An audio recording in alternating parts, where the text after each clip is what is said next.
유레카를 외칠 때 첨벙대라. 억울하게도 첨벙대는 행동은 피상적이고 깊이가 없다는 비난을 상당히 자주 받는다. 첨벙대는 사람은 전문가로 대우받지 못한다. 특정 주제에 깊이 몰입하지 않으면 시간을 낭비한다는 소리를 듣기도 쉽다.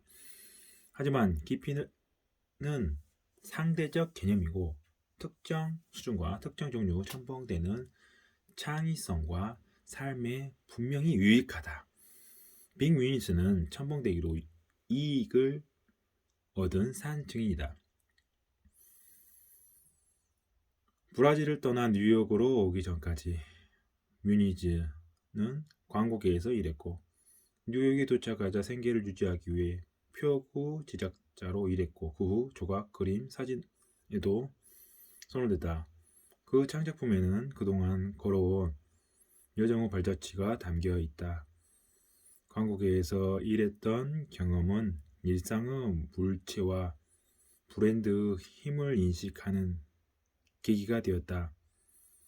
다른 사람의 작품을 표구한 경험은 균형을 제대로 이해하게 해주었다. 뮤니치는 제프리 쿤스의 창작품을 보고 나서 미디어를 혼합하고 일상의 물체를 예술작품으로 승화하는 영감을 받았다고 설명했다. 쿤스는 풍선 동물을 표면이 반짝거리는 스테인리스 스틸 소재로 크게 확대해서 만든 것으로 유명한 예술가다. 애플의 창업자이자 CEO였던 스티브 잡스는 첨벙대의 대표적인 인물이었다. 2005년 스탠퍼드 대학 졸업식 연설에서 그는 흥미있는 수업만 청강하기 위해 리드 대학을 중퇴했다고 말했다. 그가 관심을 쏟았던 과목은 캘리그래피와 타이포그래피였다. 당시에는 이 지식을 활용할 수 있는 방법을 몰랐지만 10년 후 최초 매킨토시 컴퓨터를 설계하면서 과거 청강할 때 습득한 지식을 활용했다. 잡스 덕택의 매킨토시는 다양한 서치와 글자 간격의 비율이 적절한 폰트를 장착할 수 있었다. 당장 성과를 거두지 못하더라도 자신의 흥미를 느끼는 주제에서 첨벙댔던 경험이 장기적으로 엄청나게 커다란 이익을 안겼던 것이다.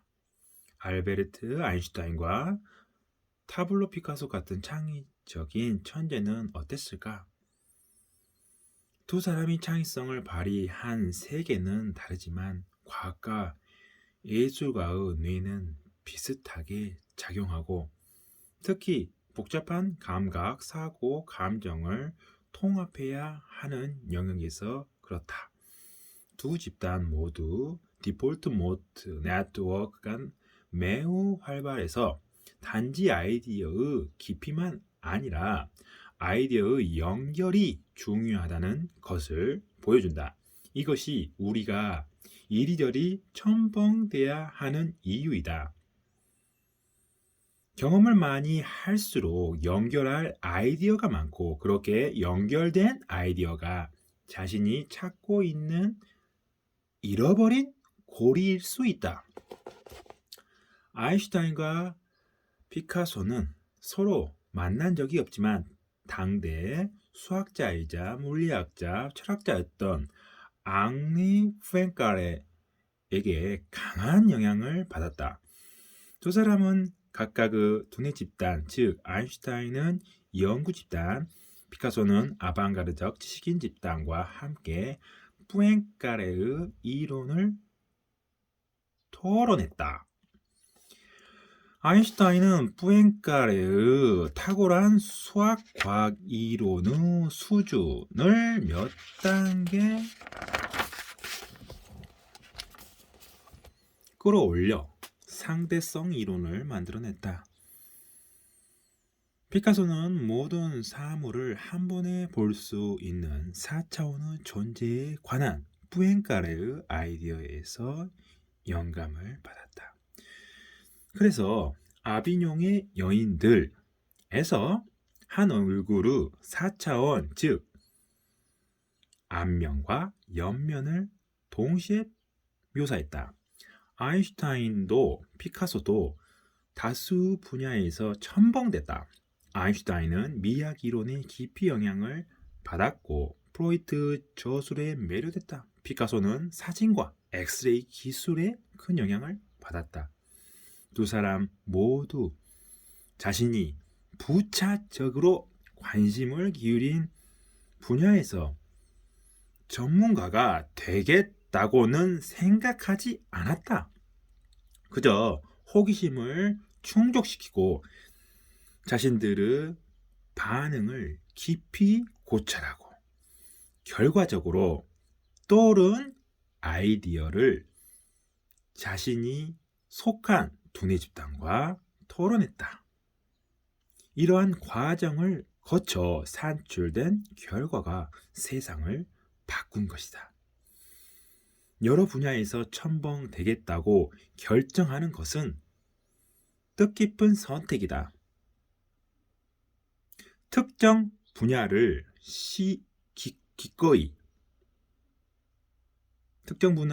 기꺼이 시도해 보고 다시 배우는 입장에 서겠다는 의도이기 때문이다. 그러므로 이러한 태도는 정신을 개방하는 것이고 비집중하면서 창의성의 필수 요소인 경험 개방성에 조금씩 다가가는 방법이 더욱이 자신의 안전지대에서 벗어나는 훌륭한 사고방식이다. 효과적으로 첨벙되는 것은 몇 초 동안 수심 깊은 곳으로 다이빙했다가 헤엄쳐 나오는 것과 어느 정도 비슷하다. 순식간이긴 하지만 깊이 있고 고무적인 경험이 될 수 있다. 삶의 짧은 순간 동안 그 안에서 완전히 몰입할 수 있다. 뭔지 너무 집중을 해서 읽으면 왜 이렇게 글씨를 틀리게 읽는 실수를 할까? 글을 읽는다는 게 왜 고통일까? 그러나 글 속에서 첨벙될 수 있는 시간이 있다는 것에 감사하고 모든 이 앞에서도 글씨를 틀리게, 말을 틀리게 해도 여유로움과 너그러움이 있어야 되지 않을까? 나를 위해 만족하며 읽어본다. 그리고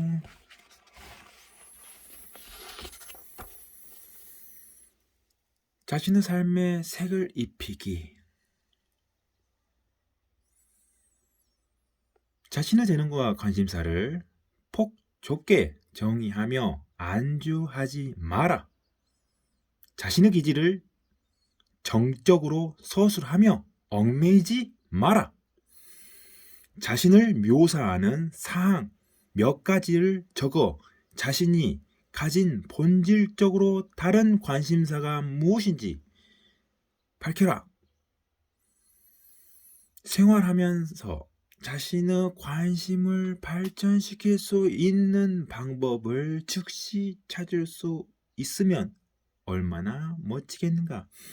만약 자신의 역량을 결합하는 방법을 즉시 알 수 없으면 이 장에서 소개했듯 창의성을 불러일으킬 수 있는 다른 방법, 즉 첨벙대기, 낮잠, 공상, 산책 등 이용의 역량을 결합하지 못하게 막는 장애물을 무너뜨려라. 아직도 모르겠네. 조금씩 첨벙대는 자신은 자신의 본질적으로 다른 부분을 통합시키기 위해 스스로 찾고 있는 접착제일 수 있다.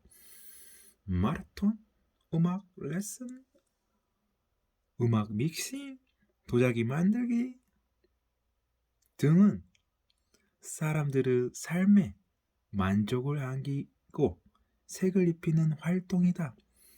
따라서 어떤 관심사라도 첨벙대 보고 어느 방향으로 발전해 나가는지 봐라. 하지만 자신은 참 모습에 적절하게 유익해야 한다. 나는 예술적인 걸 너무 많이 했기 때문에 이렇게 책을 읽는 걸 더 열심히 하고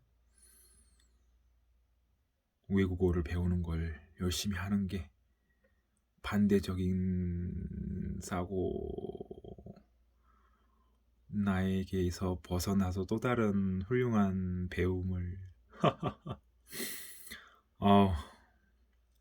재밌네.